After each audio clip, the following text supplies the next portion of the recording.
This is AIX, your daily dose of AI news. So Uber just told us exactly when robotaxis are hitting your neighborhood, and it's not some vague in the future promise. We're talking 2026.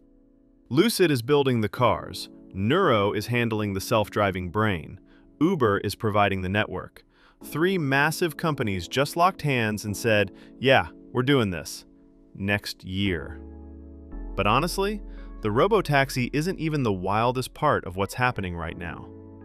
Bosch just showed off something called the AI cockpit, and for the first time, in-car AI actually sounds like it's worth using. Right now, talking to your car feels like arguing with a vending machine. Set passenger climate zone to 72 degrees. Who talks like that? The new system? You just say, I'm cold. That's it. The car figures out which seat you're in, adjusts the temperature, and moves on. It's not you learning the car anymore, it's the car learning you. And all of this is running on NVIDIA's new Thor platform, which is basically a supercomputer crammed into your dashboard.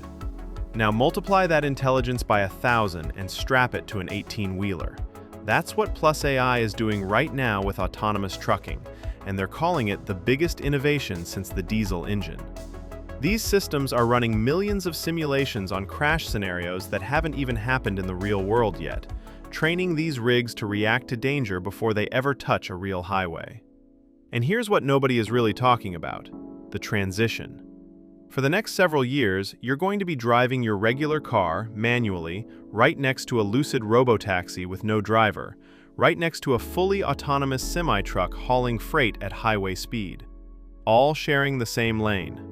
That's not science fiction. That's Tuesday in 2027. The tech isn't coming. It's already pulling into the parking lot. The only question left is whether you're paying attention. If this is the kind of stuff you want to know before everyone else does, subscribe to AIX. We'll see you in the next one.